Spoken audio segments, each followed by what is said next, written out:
Assalamualaikum warahmatullahi wabarakatuh. Kami dari kelompok 7 ingin mempresentasikan mengenai tinjauan tata kelola, prinsip, konsep, dan praktik di Indonesia. Pertama-tama, saya akan memperkenalkan diri. Nama saya Miranda Kisanova dan rekan saya Niken Pamudi serta Naf'an Maulana. Latar belakang. Good governance merupakan tata kelola perusahaan yang baik sebagai suatu sistem yang mengatur hubungan peran dewan komisaris, direksi, pemegang saham, serta para pemangku kepentingan lainnya. Sedangkan good corporate governance merupakan gabungan prinsip-prinsip dasar dalam membangun suatu tatanan etika kerja dan kerjasama agar tercapai rasa kebersamaan, keadilan, optimasi, dan harmonisasi hubungan sehingga dapat menuju kepada tingkat perkembangan yang penuh dalam suatu organisasi atau badan usaha. Kita sering mendengar banyak perusahaan terpuruk karena tatanan pemerintahan sebuah perusahaan tidak baik, sehingga terjadi banyak fraud atau praktik korupsi, kolusi, dan nepotisme yang terjadi, sehingga terjadinya krisis ekonomi dan krisis kepercayaan pada para investor yang mengakibatkan tidak ada investor yang mau membeli saham perusahaan tersebut. Hal tersebut dikarenakan corporate governance perusahaan kurang baik. Corporate governance dimaksudkan agar tata kelola perusahaan baik sehingga meminimalisir praktek-praktek kecurangan. Rumusan masalah dalam bab ini yaitu yang pertama, apa alasan diperlukannya tata kelola yang baik? Apa definisi dan prinsip dasar tata kelola? Dan yang ketiga, apa manfaat tata kelola bagi korporat dan lingkungan? Sedangkan tujuan dari penelitian ini yaitu untuk mengetahui alasan diperlukannya tata kelola yang baik, untuk mengetahui definisi prinsip dasar tata kelola yang baik, serta mengetahui manfaat tata kelola bagi korporat dan lingkungan. Landasan teori, alasan diperlukan tata kelola. Perkembangan tata kelola perusahaan berangkat dari teori keagenan atau agensi teori dikembangkan oleh Jensen Mackling pada tahun 1976. Teori tersebut mendasarkan hubungan kontrak antara prinsipal dan agen. Prinsipal merupakan pihak yang memiliki sumber daya dan memberi kepada agen untuk bertindak atas nama prinsipal, sedangkan agen merupakan pihak yang diberi amanat oleh prinsipal untuk mengelola sumber daya. Perusahaan berinteraksi dengan berbagai pihak dalam menjalankan usahanya, antara lain dengan direksi atau manajemen, pemegang saham pengendali, dan non-pengendali, kreditor, pemerintahan, karyawan, dan masyarakat. Terdapat konflik kepentingan antara prinsipal dengan agen, antara lain yang pertama yaitu konflik pemegang saham dengan manajer. Perilaku mementingkan diri sendiri atau self-interest dari manajer atau agen akan menimbulkan konflik dengan kepentingan pemegang saham atau prinsipal. Manajer lebih suka pertumbuhan dan ukuran perusahaan menjadi besar karena berarti akan mendapatkan keamanan kerja yang lebih besar, kompensasi yang lebih besar, prestis yang lebih besar, dan pengeluaran diskresioner yang lebih besar. Yang kedua, konflik antara kreditur dan pemegang saham. Manajer berbentuk mewakili pemegang saham yang mengadakan kontrak dengan kreditur. Masalah keagenan terjadi ketika manajer sebagai perwakilan pemegang saham berusaha mentransfer kesejahteraan dari kreditur ke pemegang saham dan atau dirinya sendiri. Corporate governance memiliki beberapa definisi. Yang pertama, menurut Cadbury Report pada tahun 1992 mengatakan bahwa corporate governance merupakan suatu sistem yang berfungsi untuk mengarahkan dan mengendalikan organisasi. Sedangkan menurut OECD, corporate governance merupakan seperangkat tata hubungan di antara manajemen, perseroan, dewan komisaris, pemegang saham, dan para pemangku kepentingan lainnya. Dan menurut IICG, corporate governance merupakan suatu proses dan struktur yang ditetapkan dalam menjalankan perusahaan dengan tujuan utama meningkatkan nilai pemegang saham dalam jangka panjang dengan tetap memperhatikan kepentingan pemangku kepentingan yang lainnya. Konflik antara pemegang saham dan kreditur. Ketika membahas kreditur, pemegang saham dapat diasumsikan manajer bertindak mewakili pemegang saham yang mengadakan kontrak dengan kreditur. Konflik ini dapat terwujud dalam 3 cara, yaitu: pertama, asset substitution problem. Asset substitution terjadi ketika sebuah perusahaan menukar investasi pada aset-aset berisiko rendah kepada investasi pada aset berisiko tinggi. Aset ini menyebabkan meningkatnya resiko. Peningkatan level risiko ini akan berdampak negatif terhadap kreditur karena meningkatkan kemungkinan perusahaan gagal dalam membayar utang. Yang kedua, ada underinvestment. Underinvestment terjadi ketika perusahaan menolak untuk berinvestasi pada aset yang berisiko rendah dengan tujuan untuk memaksimalkan kekayaan pemegang saham. Proyek berisiko rendah akan memberikan keamanan yang lebih tinggi bagi pemegang utang, karena aliran kas yang dihasilkan dapat melunasi pinjaman. Selanjutnya yaitu ada claim dilution, di mana divestasi perusahaan untuk penciptaan sebuah entitas baru melalui penerbitan saham baru adalah situasi lain yang mengarah ke konflik antara pemegang saham dan pemegang obligasi. Konflik antara pemegang saham pengendali dengan pemegang saham minoritas, yaitu terjadi ketika pemegang saham pengendali dapat menggunakan kekuasaan untuk menguntungkan dirinya sendiri dengan mengorbankan kepentingan para pemegang saham minoritas, atau yang disebut dengan ekspropriasi. Pemegang saham pengendali dapat mengekspropriasi kekayaan pemegang saham non-pengendali melalui antara lain transaksi dengan pihak terafiliasi atau RPT. Yang kedua, transaksi antara pihak terafiliasi mungkin tidak dilakukan dengan harga dan persyaratan dan kondisi yang sama antara pihak ketiga. Dan pembahasan berikutnya akan dilanjutkan oleh Niken Pamudi. Saya akan menjelaskan apa sih definisi dari tata kelola. Corporate governance itu adalah sistem yang berfungsi untuk mengarahkan dan mengendalikan organisasi. Nah, kalau prinsip dasar, setiap perusahaan harus memastikan bahwa asas GCG diterapkan pada setiap aspek bisnis di seluruh perusahaan. Asas GCG itu terdiri dari yang pertama ada transparansi, yang kedua ada akuntabilitas, yang ketiga ada responsibilitas, yang keempat ada independensi, serta kewajaran dan kesetaraan diperlukan untuk mencapai kesinambungan usaha. Nah, selanjutnya ada kelebihan dan kekurangan dari dua dewan. Yang pertama, kelebihan dari sistem dua dewan adalah pemisahan antara fungsi pengawas dan pelaksana. Sedangkan kelemahannya dari sistem ini bahwa dewan komisaris tidak mempunyai akses langsung kepada seluruh informasi perusahaan sehingga tergantung pada informasi dari dua dewan direksi.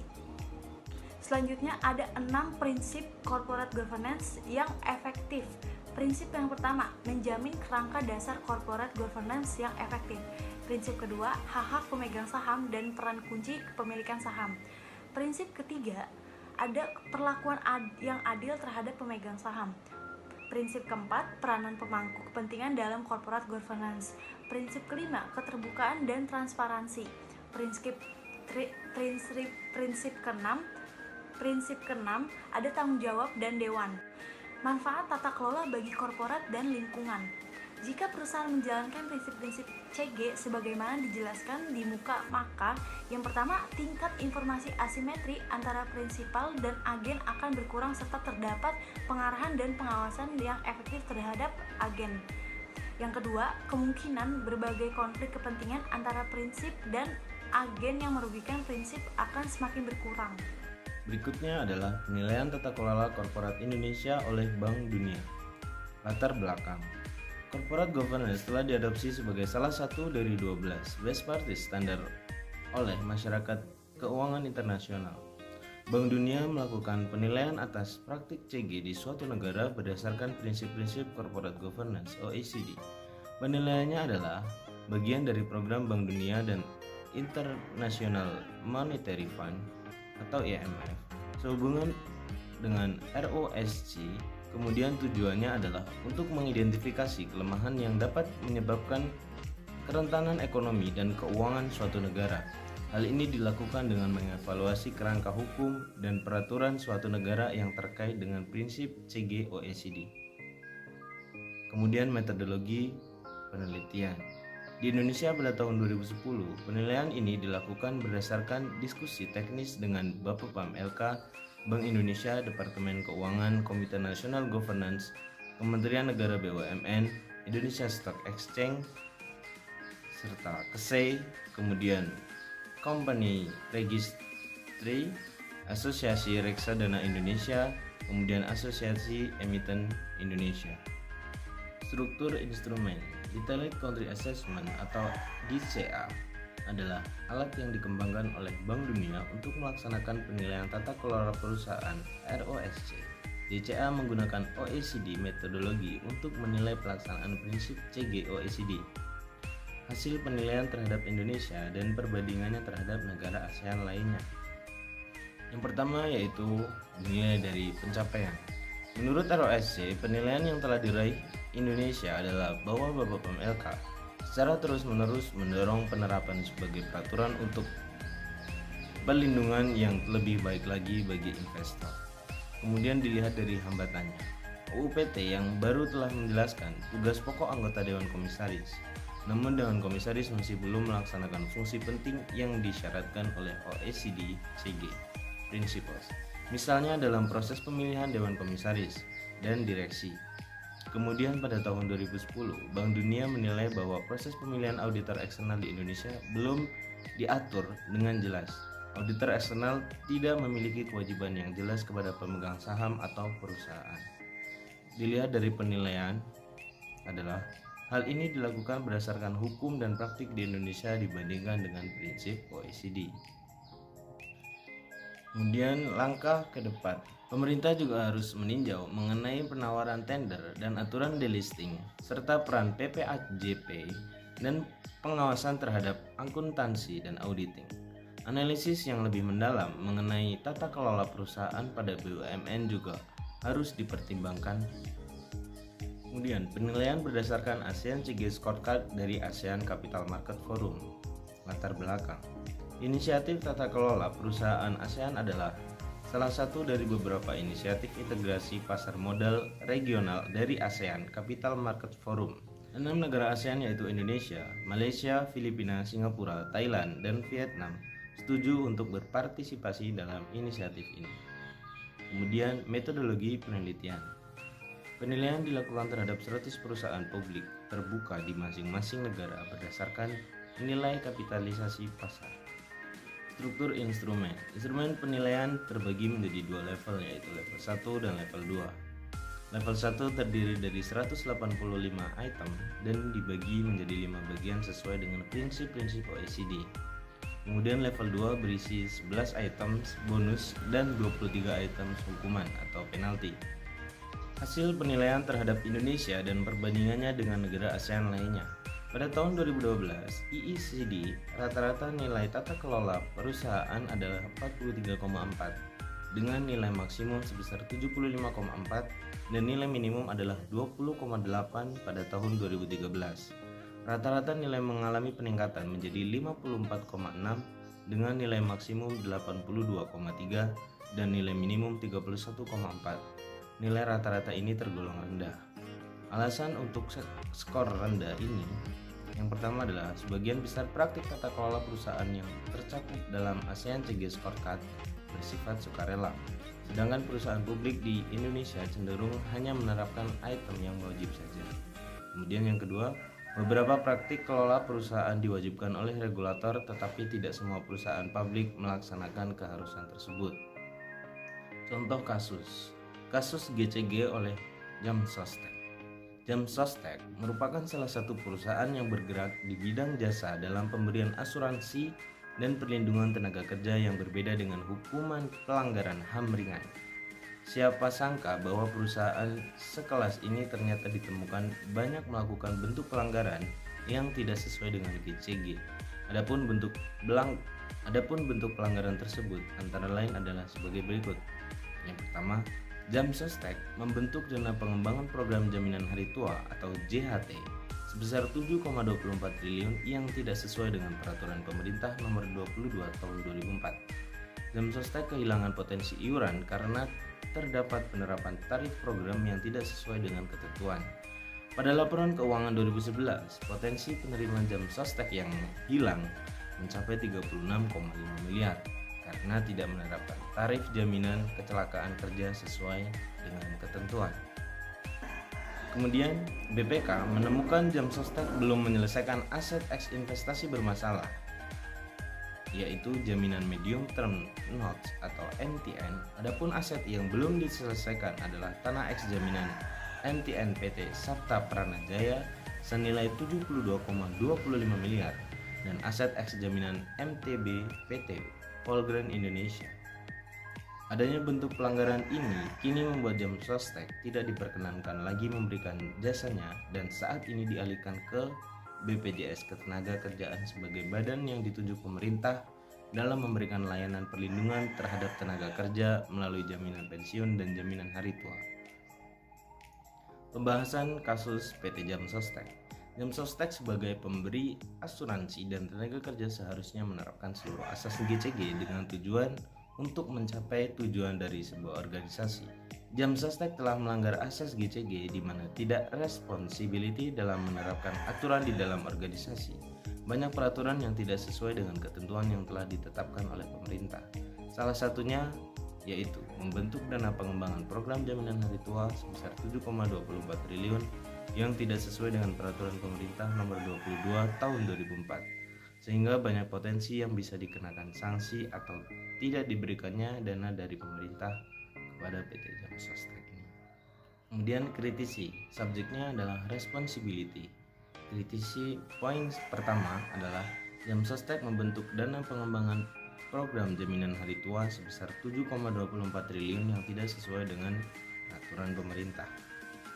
Sarannya adalah seharusnya sebelum membentuk dana pengembangan program jaminan hari tua, Jam Sostek terlebih dahulu melihat peraturan pemerintah yang sudah ada agar tidak melanggar hukum. Kesimpulan dari kasus PT Jam Sostek ini adalah dapat diketahui bahwa prinsip GCG yang dilanggar adalah responsibility. Pelanggaran prinsip responsibility ini ditunjukkan dengan adanya pelanggaran yang dilakukan oleh perusahaan Jam Sostek dengan membentuk dana JHT yang tidak sesuai dengan peraturan pemerintah, yang juga belum menyelesaikan kewajiban lainnya seperti adanya aset eks investasi yang bermasalah. Hal ini tentunya akan merugikan bagi perusahaan yang bekerja sama dengan Jam Sostek. Kemudian saran dari kelompok kami adalah kasus seperti ini sebaiknya pemerintah ataupun para pemegang saham lebih memperhatikan perusahaan tersebut dan mencarikan solusi yang tepat untuk dapat memecahkan permasalahan perusahaan tersebut, yaitu dengan cara pembenahan tata kelola perusahaan yang baik atau GCG agar tidak merugikan perusahaan dan konsumen. Sekian apa yang bisa kami sampaikan, semoga bermanfaat. Wassalamualaikum warahmatullahi wabarakatuh.